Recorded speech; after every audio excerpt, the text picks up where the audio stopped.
Hello, hello. I know it's been a while, but I just wanted to come back and do something about the consciousness science of magic.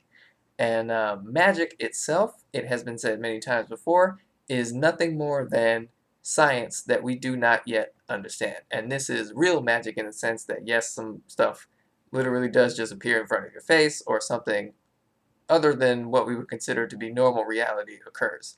Actually, by this definition, magic occurs all the time, just normally outside the limits of our current ability to perceive this reality. So anyway, I wanted to get into this a little bit because the seventh Harry Potter movie just came out, and the Harry Potter movies have a ton of metaphysical and otherwise more esoteric things in them, and I wanted to incorporate that a little bit into what I wanted to talk about. So like I said before, everything that we would call magic is really just a science we have yet to understand. And as we begin to understand more about what this reality is, when we go back and look at magic, if we originally had sort of like a sort of a derisive attitude towards it, in the sense that we took no notice of it because it's been, pop culturalized and over so many years by movies and just the mainstream science's general disapproval of it, and rightly so, because it seems like a lot of the stuff is just hoax or disingenuine, or just not really magic and more so just manipulation of people's attention and stuff like that. We usually don't take much notice of it or consider it in a serious way, but that is because of those things I've just said. Now, when we look at reality, and then we look at magic and relate the two, they're actually closely related, because real magic is actually nothing more than a science of understanding reality and how to interface with it, and how to um, uh, use what you are in possession of in order to affect certain changes within reality. Because what this thing is that we are calling reality is nothing more, or I shouldn't say nothing more than, it certainly don't mean to diminish it in any way. It is a subjective experience. So when you begin to understand the one doing the experiencing, you begin to gain mastery over this thing that we call reality, because reality, just like I said, is a subjective experience. So when you begin to gain mastery over yourself, the one doing the experiencing, you can begin to influence the nature of the reality that you perceive or experience. Now, everything that we would consider to be external really isn't external, and even physics will tell you that, because we perceive everything with our minds, and our minds are in fact much more interconnected and intertwined with this thing we call reality that we currently perceive to be an external experience. And we have the ability to extend our, let's say, internal control into this external experience, or the external world, and control aspects of it. Now, all we're doing is controlling what's in us, because there is nothing that we perceive to be outside of us that is not in us. So when we become master magicians, and actually in like things like the Gnostic oral traditions and the Gnostic texts, and this is Gnostic Christianity, magic is a big part, because magic is really a science of consciousness. So in Harry Potter, there are, of course, 7 Harry Potter books, and I just want to touch on some general trends in the books anyway, because there's a lot of stuff, and I just wanted to give you a little bit of the breakdown of some of the big themes of the books anyway. Like I said, there are 7 books. Each of these books corresponds to a chakra. There are 7 chakras, and as you ascend through the experience of self-mastery, or mastery of your consciousness, just like in the movie or the books, Harry Potter is becoming a better magician.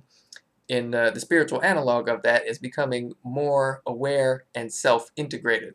And the more self-integrated you get, the more of an ability you gain to affect change in that self. And in so doing, affect change in the reality you perceive, because the reality you perceive is nothing more than a holographic interpretation of self that we have not yet become acquainted with.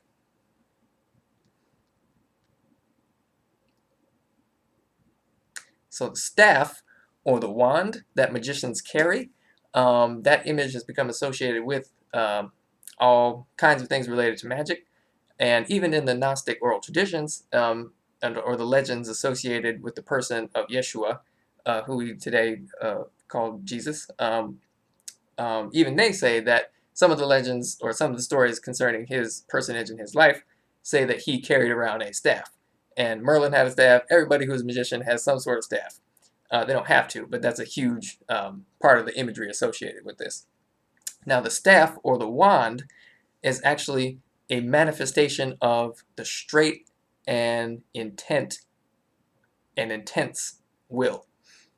Now, this is important because how you guide and focus and influence the direction that your will or your intention takes determines what you are able to not inflict, sorry, what you are able to influence in terms of what the experiences that you have. That could be on a personal, internal level. It could be on an external level.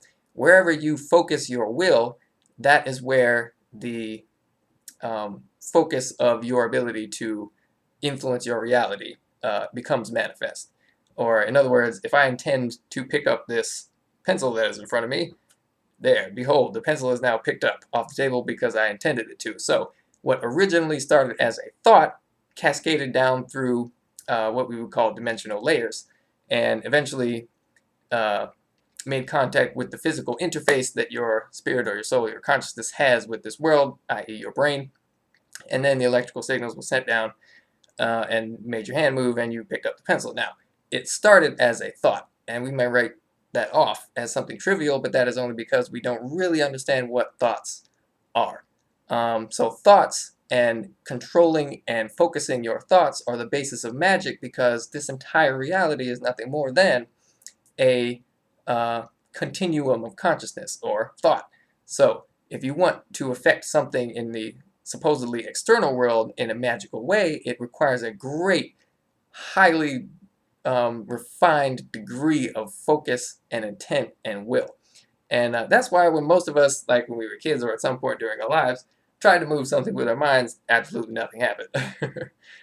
Because we didn't have the discipline and the focus and the will and the intent to really dig in and essentially manipulate your subconscious mind so that you could get it to line up in the way that you needed it to in order to begin to affect change in the reality that you perceived.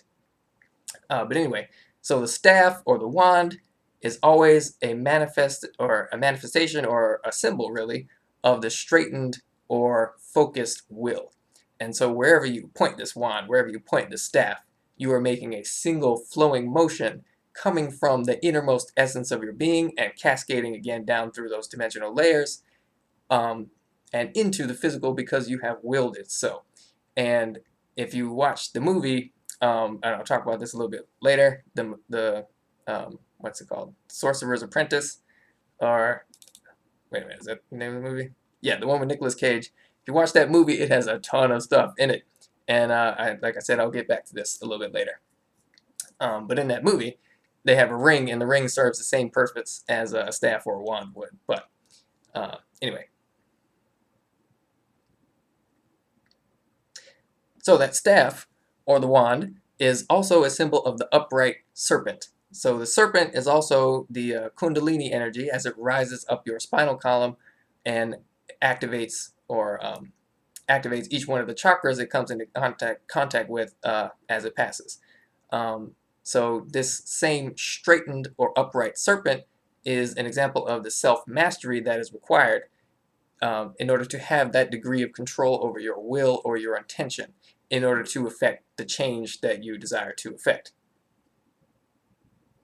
So the staff or the wand is actually a symbol, another symbol anyway, of your spinal column and your erect or straightened spinal column, representing, again, self-mastery and the activation of certain aspects of your consciousness that we are not normally consciously aware of. Now, the top of the staff, or if there's a little bobble or like a light or something at the top of the staff that a magician has, I use the example of Gandalf from Lord of the Rings. Gandalf the Grey or Gandalf the White. The top of the staff is, of course, the top or the highest most chakra that you can get, which is the crown chakra. And the crown chakra is associated with the pituitary gland and the moon. Now, this is the highest in the way that the chakras are written on paper or in a diagram or something, but in your actual body, your pituitary gland is a little bit lower than another one of the chakras. But anyway, now the pituitary gland and the moon and the crown chakra are all important here because this is where your intent and your will is reflected into the physical dimension. So the moon reflects the light of the sun onto the earth. Your pituitary gland reflects into your physical existence the degree of self-mastery and self-integration and balance that you have achieved in lining your other chakras. So in other words, this is the last one because it is the last one before the balance and your conscious intent and your self-mastery begins to reflect into your physical experience. So in other words, this is at the top of the staff in a lot of magician imagery because this is the focus or the sort of like the gateway um, between what is going on in spiritual or consciousness realms and how it manifests in the physical dimension. So in order for something to manifest in the physical dimension, it has to pass through all these gateways, and one of the last ones is the one associated with the moon. And again, the symbolism is that the sun reflects the light, which is the sun being closer to the original light or the original consciousness essence of existence itself. As it passes down through the dimensional layers, it comes to the moon, which is the sort of like the gateway right before physical existence. And then it reflects off the moon onto the earth, and of course, poof, you make your, dinner appear on your table in front of you if you want to. Now, if you look at the movie Harry Potter, again, and I wasn't really too surprised by this, but I was kind of happy to see it in the movie. In the movie, the Elder Wand has 7 little nodules on it. And of course, the 7, again, is the chakras. So whoever holds the Elder Wand is the one, symbolically represented in the story, who has attained a certain degree of self-mastery. Now, it's important to note that both Voldemort, and I'll get to him a little bit more in a bit, and Harry Potter both at different times had the Elder Wand, and also Dumbledore had it, and somebody had it before him. So that says that depending on what you choose to do with your self-mastery, you can either be extremely evil or negative, or destructive or selfish, or you can try to do something positive and uplifting or creative with it. So your self-mastery is really up to you what you choose to do with it, and then that of course affects the types of changes you bring to the world. So it really isn't about what we would call good, quote unquote, and evil, quote unquote. It's about what you decide to do with the experiences that you generate and are able to attain in yourself and in this what we call external world. Now, there is a reason that you might want to choose one of those either or experiences, good or evil, quote unquote. But just to put my own understanding and own experience, if you choose the evil, or what we would call the evil, that represents a degree of immaturity or lack of self-mastery. And you cannot progress beyond a certain point if that is the path you choose. But, we all come into this life to learn certain things, and there are those who come into this life to progress down the path of what we would call evil to its fullest extent, so that a part of their spirit is imprinted with the experience of having experienced that path, so it doesn't have to do it again. But anyway, that's another topic. Now, Voldemort himself is also metaphysically, consciously, symbolically intertwined with this whole consciousness reality continuum because the word, or his name anyway, Voldemort, is actually 3 different words: Vol, de, and mort, or more, because the word is French. The first part, vol, is I looked around and I was kind of expecting something like this, or looking to see if I was correct, and I kind of got something that connected. The vol is like a little insignia or a symbol that members of the French Air Force used to wear, or they wear now still. It's a pair of outstretched wings, and the imagery associated with outstretched wings is either birds or angels. So in this case, angels makes a lot of sense based on what the rest of his name means. The de, the middle part, means of, and the mort means death. So Voldemort, his name, means the angel of death. In other words, the incarnation or the manifestation of death itself. And even in the seventh, or part two of the seventh Harry Potter movie I was watching, they said whoever controls the three Deathly Hallows has the ability to master death. So mastering and overcoming death is one of the big themes of this entire series. And that is also, of course, one of the big spiritual purposes of self-mastery. Now, death is a very misunderstood phenomenon because we define death based on what we physically see, but we don't physically see reality because our minds don't see, or I'm sorry, our eyes don't see reality. Our minds interpret the information that the eyes pass through to it. So, in other words, we define death based on what we physically see, and we don't physically see reality. So when you begin to evolve your awareness of yourself and seek some degree of self-mastery, you begin to gain an awareness of what death actually is because you can connect to the reality of what it is, which is above and beyond the physical perception of what it is. So in other words, Voldemort, who's defeated in the end of the movie by Harry Potter, has been overcome. So death itself and the incarnation and manifestation of death has been overcome through the use of the Elder Wand or the seven chakras, having opened them up and gained mastery over them.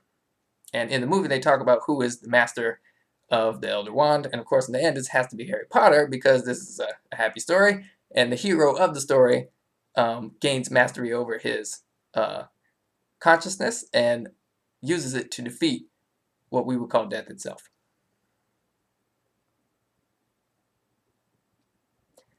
Now, I mentioned a little bit before about the movie The Sorcerer's Apprentice. Now, this movie, I was surprised. One of my friends told me about this movie and some interesting things he saw in it, and I just waited a long time before I talked about it.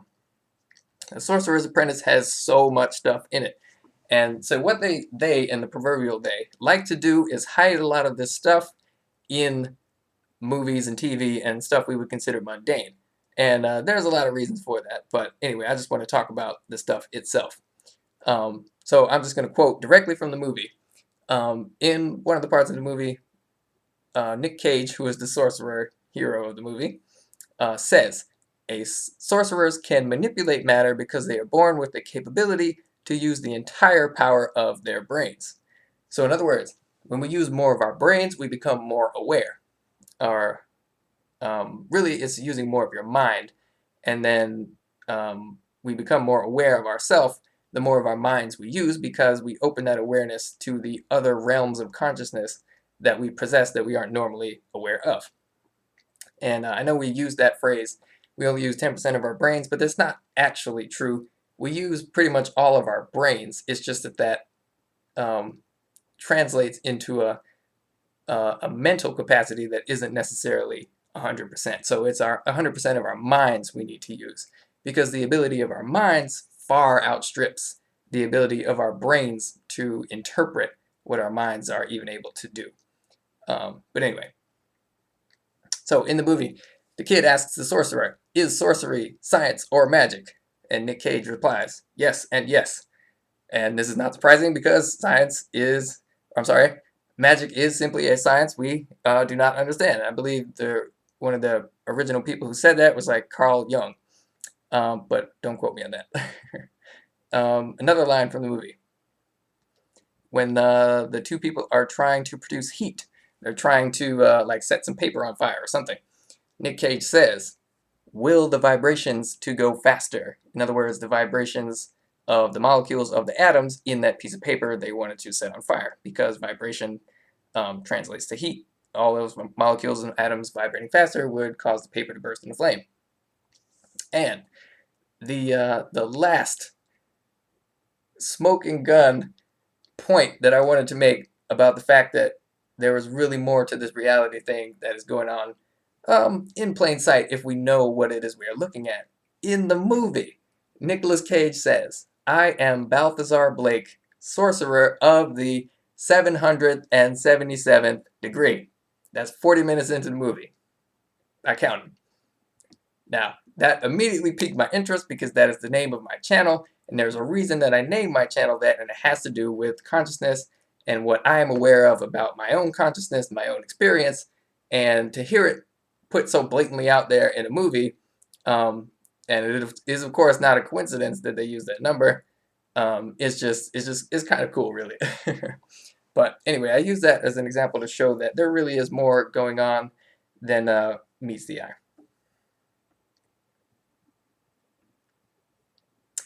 So to recap, magic is a science that we have not yet come to understand, and real magic is the science of consciousness itself.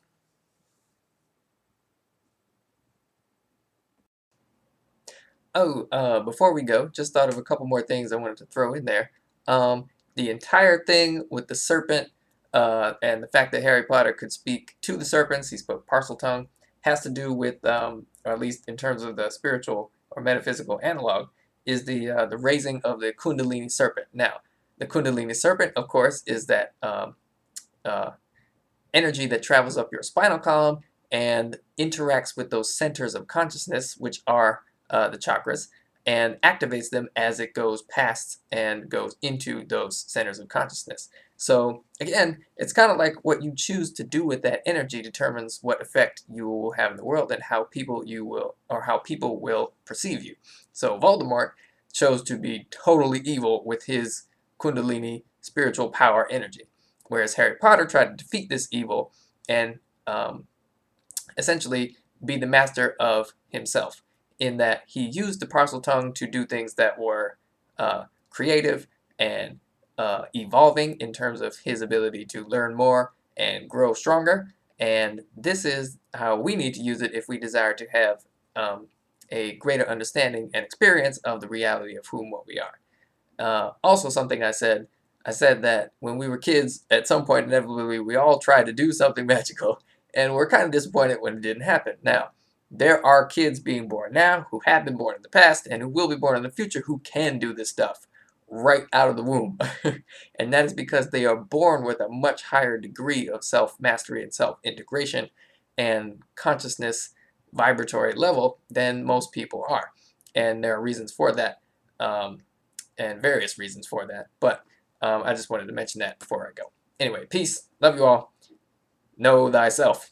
And you will be able to do cool stuff. All right. Till next time.